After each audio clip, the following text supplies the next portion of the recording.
हर हर महादेव दोस्तों। आपका स्वागत है मेरे भक्ति यूनिक वर्ड चैनल पर।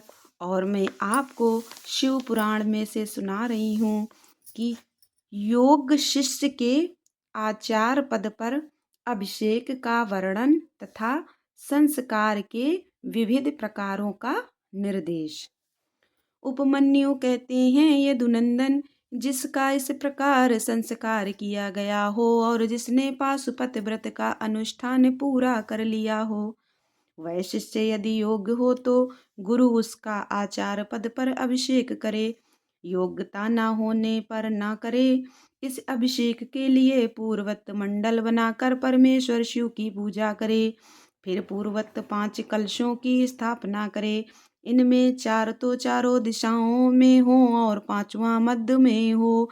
पूर्व वाले कलश पर निवृत्ति कला का, पश्चिम वाले कलश पर प्रतिष्ठा कला का, दक्षिण कलश पर विद्या कला का, उत्तर कलश पर शांति कला का और मध्यवर्ती कलश पर शांत्यतीता कला का न्याय करके उनमें रक्षा आदि का विधान करके धेनु मुद्रा बांधकर कलशों को अभिमंत्रित करके पूर्ववत पूर्णाहुति पर्यंत होम करें।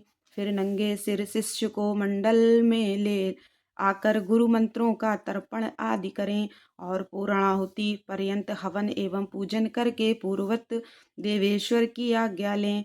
शिष्य को अभिषेक के लिए ऊंचे आसन पर बिठाएं। पहले सकलीकरणी क्रिया करके पंचकला रूपी शिष्य के शरीर में मंत्र का न्यास करें। फिर उस शिष्य को बांधकर शिव को सौंप दें। तदनंतर निवृत्ति कला आदि से युक्त कलशों को क्रमशः उठाकर शिष्य का शिव मंत्र से अभिषेक करें। अंत में मध्यवर्ती कलश के जल से अभिषेक करना चाहिए। इसके बाद शिव भाव को प्राप्त हुए आचार्य शिष्य के मस्तक पर शिव हस्त रखें और उसके शिवाचार की संज्ञा दें। तदनंतर उसको वस्त्राभूषणों से अलंकृत करके शिव मंडल में महादेव जी की आराधना करके 108 आहुति एवं पूर्णाहुति दें।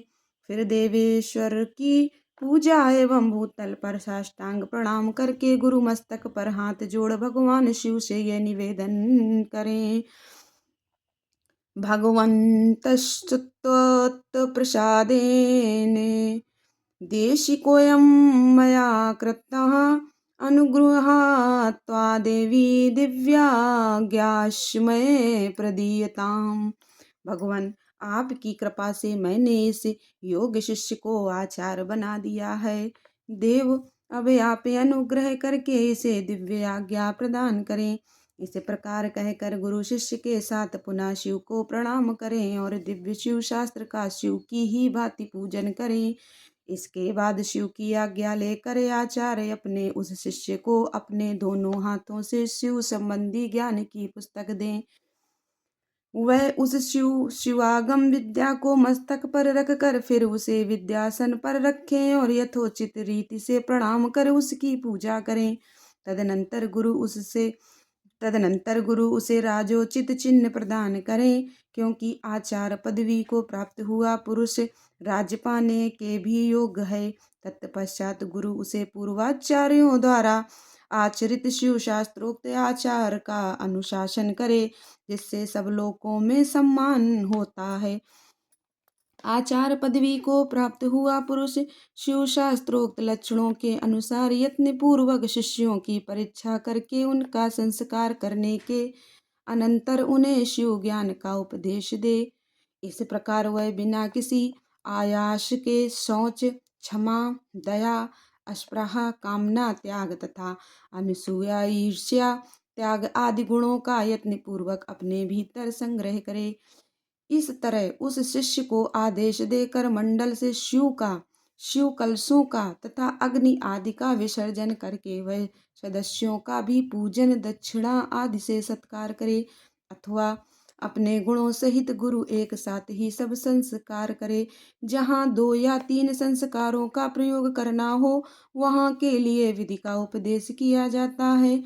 वहाँ आदि में ही अद्वशुद्धि प्रकरण में कहे अनुसार कलशों की स्थापना करें। अभिषेक के सिवा समयाचार दीक्षा के सब कर्म करके शिव का पूजन और अद्वशोधन करें। अद्वशुद्धि हो जाने पर भी महादेव जी की पूजा करें। इसके बाद हवन और मंत्र तर्पण करके दीपन कर्म करें तथा महेश्वर की आज्ञा लें। शिष्य के हाथ में मंत्र समर्पण पूर्वक शेष कार्य पूर्ण करें अथवा संपूर्ण मंत्र संस्कार का क्रमशः अनुचिंतन करके गुरु अभिषेक पर्यंत अद्वशुद्धि का कार्य संपन्न करें। वहाँ शांतितीता आदि कलाओं के लिए जिस विधि का अनुष्ठान किया गया है वह सारा विधान तीन तत्वों की शुद्धि के लिए भी कर्तव्य है। शिव तत्व, विद्या तत्व और आत्म तत्व, ये तीन तत्व कहे गए हैं। शक्ति में पहले शिव का, फिर विद्या का और उसके बाद उसकी आत्मा का आविर्भाव हुआ है। शिव से शांति ताध्वा व्याप्त है, उससे शांति कलाध्वा, उससे विद्या कलाध्वा, विद्या से परिशिष्ट प्रतिष्ठा कलाध्वा और उससे निवृत्ति कलाध्वा व्याप्त है। शिव शास्त्र के पारंगत मनीषी पुरुष मंत्र मूलक शांभव शैव संस्कार को दुर्लभ मानकर शाक्त संस्कार का प्रतिपादन करते हैं। श्री कृष्ण, इस प्रकार मैंने तुमसे संपूर्ण यह चतुर्विधि संस्कार कर्म का वर्णन किया। अब और क्या सुनना चाहते हो? हर हर महादेव। दोस्तों, प्लीज़ मेरे चैनल को लाइक सब्सक्राइब ज़रूर करें।